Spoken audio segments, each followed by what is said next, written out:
didn't go. Oh, right. I didn't go for a full raging fire like the one that I started this morning that ruined the bacon. So you just have like no ability to moderate fire. Like it's either not going or it's too hot and it catches other things on fire and burns down things that we want. But he does have an axe, so I'm just gonna go ahead and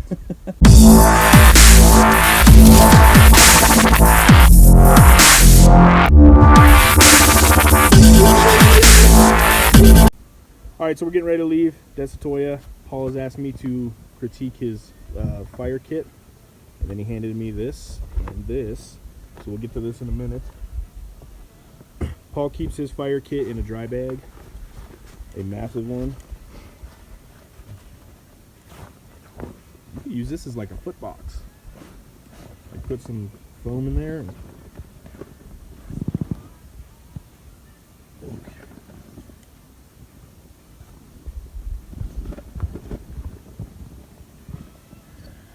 All right, so I'll lay out the contents here. What do we get? What is this? Okay, so he's got some jute and a lighter in a tin. That's a pretty surefire method. And if he ever ran out of the jute, he can char some natural materials in this tin if he had to. Another Altoids tin used for charring cotton that he has failed at. Some of it. But then, yeah, okay, we get it, Paul. So there's some failed char cloth. We have another tin, Altoids tin, with some more failed char cloth. It's like crystallized. So these are the ones that he made on his stovetop. No, those ones I did on a campfire, and the fire went out. So that's why I didn't finish. Oh, okay. Anyways, that's a failed char cloth. This is the stuff. This is the rendered pine pitch that he made on a baby bottle warmer. What'd you mix with this? Sawdust? Sawdust. So, I think he told you before, this will, if you have an open flame, this will burn for a really long time. So this would be really good for wet tinder or wet kindling. He can also use this. He can mix some of this with some char claw and make a like a pine pitch glue.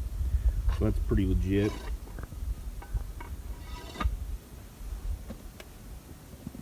Got a. Oh, is this specifically for char claw? Yeah, Cool. that stores my done char cloth.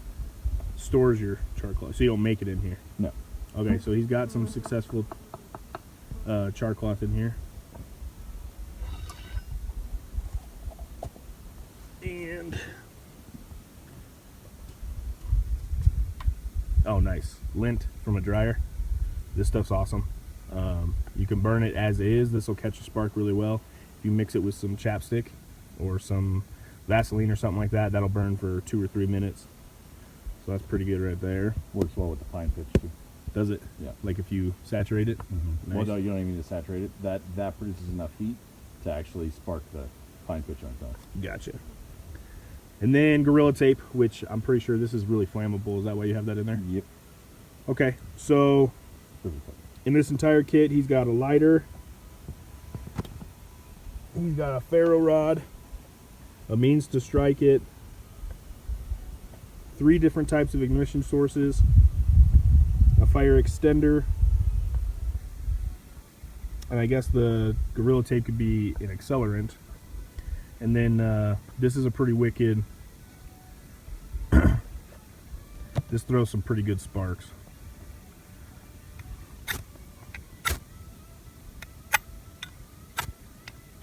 Choke up closer on the 90-degree spine. Huh? It'll choke up closer to the handle. Oh yeah. So that's pretty good. Yeah. Overall, pretty awesome fire starting kit. I'd put it in a bit of a smaller bag. Do you have any like thing outside of this fire kit? Well, I carry that on my belt. So. I have those things available to strike natural tinder if I just didn't want to dig into the bag. But I keep that bag on an accessible outer section of the 10 feet bag. Gotcha. So yeah, pretty good, pretty comprehensive. It's kind of got everything you need. It'd be pretty impossible not to get a fire going with that. Even though I didn't get one going last night. Did that really happen?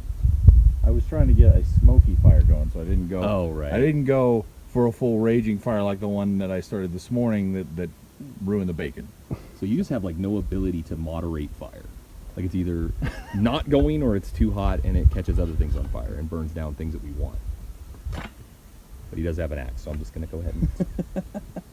So yeah, pretty good fire kit. If I was you, I would have like a miniature version of this and another spot in your bag. Good advice. I'll do that.